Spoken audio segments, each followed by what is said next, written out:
हाँ, बच्चों को हम मॉक ड्रिल के थ्रू बता रहे हैं कि आपने अपनी सेफ्टी कैसे अपने आप को सिक्योर करना है। आपने खुद को तो सिक्योर करना ही है, बाकी अगर और भी आगे आपके पीछे अगर ऐसी कंडीशन आपको दिख रही है उनको भी कैसे बचाना है। जैसे मॉक ड्रिल के थ्रू बच्चों को दिखाया गया कि कैसे आपने छुपना है। अगर हमारे पास यहाँ बंकर तो नहीं है, अगर जैसे सबसे पहले हम बच्चों को टाइम टू टाइम जानकारी दे रहे हैं अपने आप को कैसे बचाना है, बच्चा कैसे छुपेगा, वो हम स्कूल में अगर स्कूल के टाइम में ऐसी सिचुएशन आ जाती है तो बच्चा कहाँ कहाँ छुपेगा, ये बच्चों को हम बात टाइम टू टाइम दे रहे हैं जानकारी। अभी ऐसी सिचुएशन है तो नहीं है, अगर कल को ऐसी सिचुएशन बनती है तो बच्चों को पूरी इन्फॉर्मेशन होनी चाहिए, उनको गाइडलाइन होनी चाहिए, क्योंकि मिनिस्ट्री की तरफ से ये हमें गाइडलाइंस आ रही हैं कि बच्चों को कैसे प्रोटेक्ट करना है। वो आपने उनको टाइम टू टाइम गाइडलाइन, जैसे साइरन बज रहा है तो आपने अपना आपको छुपाना है। अगर जैसे हमें टाइम मिलता है, मीनवाइल हम भी बच्चों को सेव करने की कोशिश करेंगे। अगर सपोज उसी समय की कंडीशन ऐसी आ रही है तो बच्चा कैसे अपने आप को सिक्योर करेगा, वो हम उनको जानकारी दे रहे हैं। किस तरह से आप समझा रहे हैं बच्चों को, जैसे वीडियो दिखा रहे हैं, वो क्या कर रहे हैं? हाँ, वीडियो दिखा रहे हैं, हम उनको ड्रिल भी करवा रहे हैं, ड्रिल दी जा रही है, उनको करवाई जा रही है कैसे छुपना है, डेस्क के नीचे कैसे छुपना है, लेटना कैसे है, अगर ब्लास्ट हो रहे हैं ऊपर, अगर फायरिंग हो रही है तो जितना वो अपने आप को प्रोटेक्टिव एरिया में ले जाएंगे उतना ही वो अपने आप को सिक्योर करा पाएंगे, बचा पाएंगे। तो कोई इंजर्ड हो जाता है उसके लिए क्या हाँ, उसको हम स्ट्रेचर बनाएंगे बच्चों को इस तरीके का कि जो at the time of emergency जो भी अवेलेबल हुआ, बच्चों को हम ड्रिल देंगे कैसे आपने उठा के ले जाना है, कहाँ पर आपने उनको, अगर सपोज मेडिसिन की जरूरत है बच्चों को, क्योंकि इमरजेंसी अगर आ जाएगी तो मेडिकल टीम तो हमारे पास नहीं होगी, तो हम फर्स्ट एड बच्चों को बताएंगे। स्कूल में भी बनी हुई है हमारे पास फर्स्ट एड, तो हम बच्चों को भी गाइडलाइन देंगे कि आपने फर्स्ट एड अपने पास कैसे घरों में बना के रखनी है, कैसे मेडिसिन आपने अपने पास सिक्योर रखनी है। हमें ये सिखाया जा रहा है कि सबसे पहले तो हमें वहाँ पर ऐसा नहीं है कि जब वॉर हो जाए तो हम घबरा जाएं बहुत ज़्यादा। मतलब हमें काम भी रहना पड़ेगा और ये मेंटली पहले ही प्रिपेयर होना पड़ेगा कि उस वक्त हम कैसे काम रहें। और हालांकि सिचुएशन तो थोड़ी सी ज़्यादा ही खतरनाक ही होगी, लेकिन तब भी हमें इंटेलिजेंटली चीज़ों को करना है, हैंडल करना है। और ये बताया गया है कि हम बेंचेस के नीचे छुप सकते हैं, कॉर्नर्स में जा सकते हैं, इस तरह कि हमारे ऊपर कुछ सेव करने वाली कोई चीज़ हो और हम उसके नीचे हों और हम अपने आप को प्रोटेक्ट करें अच्छी तरह से और कानों को बंद कर लें और किसी भी तरह से हम अपने आप को सेव करने की कोशिश करें। और फर्स्ट एड के बारे में भी बताया जा रहा है कि अगर फर्स्ट एड कैसे दिया जाए और कैसे अपने दोस्तों को प्रोटेक्ट किया जाए। फर्स्ट एड के बारे में ये बताया है कि सबसे पहले आपके पास ऐसी चीज़ें होनी चाहिए जो कि एक्चुअली में बहुत इंपॉर्टेंट हो। जैसे कि फर्स्ट एड है, इसमें आप मेडिसिन में जो ऑइंटमेंट्स रख सकते हो, बैंडेजेस रख सकते हो, आपके पास ऐसी चीज़ें बिल्कुल होनी चाहिए क्योंकि इसकी सबसे ज़्यादा ज़रूरत पड़ेगी आपको। किस तरह से आपको लगता है कि अभी जो सिचुएशन है उसके समझ आ रहा है, उन लोगों को भी आप मोटिवेट करोगे समझाने के? सिचुएशन तो अभी बहुत ही ज़्यादा है, टेंशन तो बिल्कुल फैली हुई है, हो सकता है कि वॉर हो जाए, लेकिन मोटिवेट यही करेंगे कि तब भी आप जो है काम रहो, शांत रहो और कोशिश करो कि अपने आप को भी शांत रखो और अपने बच्चों को भी और बूढ़े बुजुर्गों को खासकर। उन्होंने हमें पूरा यही समझाया कि हम अपने आप को कैसे प्रोटेक्ट कर सकते हैं इस टाइम पर, कैसे हम दूसरों को भी प्रोटेक्ट कर सकते हैं। जैसे उन्होंने हमें पूरा बताया कि अगर हम स्कूल के अंदर हैं तो हम क्या बहुत प्रिवेंटिव चेक्स ले सकते हैं और बाहर हैं तो हम क्या करेंगे, घर पे हैं तो हम क्या करेंगे। तो हमें बहुत अच्छा लगा कि उन्होंने इस पूरा हमें समझाया। और टीवी में आपने क्या देखा, मतलब क्या क्या चीज़ें समझाई कि भाई उस समय अगर बाहर जैसी सिचुएशन होती है तो क्या क्या कर सकते हो, मतलब उस समय प्रोटेक्शन कैसे करनी है, अगर फर्स्ट एड किसी को देनी है कैसे करना है? पूरा उन्होंने हमें, जैसे टीवी पे उन्होंने हमें लगाया था सायरन की, उन्होंने आवाज़ वो की थी, जैसे कि अगर आप बॉम्ब्स वगैरह उस टाइम आ जाएं तो हम डेस्क के नीचे जा सकते हैं, किसी को भी फर्स्ट एड भी हम दे सकते हैं उस टाइम पे, हमें पूरा बताया कैसे करना है?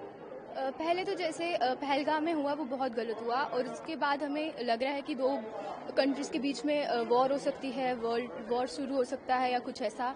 तो हमें हमारे स्कूल में बताया कि कैसे हमें सेफ रहना है, किस तरह से हमें प्रोटेक्ट करना है खुद को और बाकियों को, ना कि सिर्फ खुद को, बाकियों की भी हमने हेल्प करनी है। अगर कोई गिर जाता है या फिर हमें उसे कैसे सेव करके हमें बचाना है एंड ऑल। और हमें फर्स्ट एड के बारे में भी काफ़ी अच्छे से बताया। हमें ऐसा पहले भी बताया जाता था बट आज काफ़ी अच्छे से डीप तरह से बताया गया। हमें ड्रिल भी की है, जैसे हाँ आप जी छुप के आ रहे हो, जी अपने आप को सेव करना है और दोस्तों को भी सेव करना है। क्या क्या मैं ड्रिल में क्या क्या सीखा? हमें ड्रिल में बताया कि हमें अगर क्लासरूम में हैं हम तो हम डेस्क के नीचे कैसे छुप सकते हैं। यहाँ पे सायरन की साउंड लगाई है, हमें प्रैक्टिस भी करवाया कि कैसे करना है, डेस्क के नीचे छुप जाना, या फिर हमें कैसे छुप कर जाना है। अगर हम घर में हैं तो हमें घर में कैसे रहना है, कैसे सेफ रखना है अपने आप को, और अगर हम बाहर हैं तो हम किसी सेफ बिल्डिंग में जाके भी छुप सकते हैं, यहाँ पे कहीं और भी जाके छुप सकते हैं। और चीज़ें क्या है, जैसे फर्स्ट एड के बारे में बताया जा रहा है, अगर कोई इंजर्ड हो जाता है उसको कैसे मैनेज करें? अगर कोई इंजर्ड हो जाता है तो हमें पहले तो बिल्कुल सेफली हमने उसको उठाना है, एंड हमें उसे सेफली हमें किसी सेफ प्लेस में जाके रखना है, और हमें डॉक्टर के पास या फिर हमें सेफली करना है सब जो भी हम करेंगे। सर मेरा नाम जेठाराम है, मैं विनायक छात्रावास का हॉस्टल वार्डन हूँ।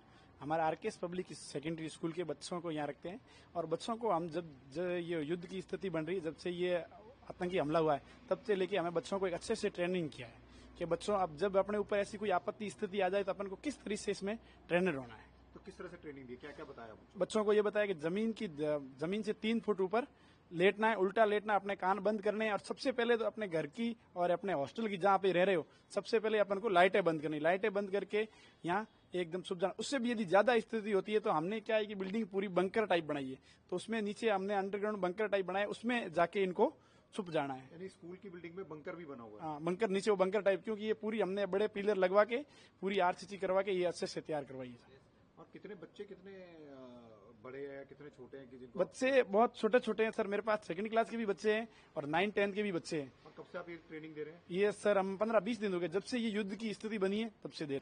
सर ने हमको बताया है कि अगर कोई बॉम्ब, कोई ब्लास्ट वगैरह हो तो हमको जमीन से 3 फीट ऊपर लेट जाना है, अपने कान बंद करके उल्टा लेटना है, जिससे अगर कोई बॉम्ब का जो पार्टिकल्स होते हैं वो हमारी बॉडी के अंदर इफेक्ट ना करे।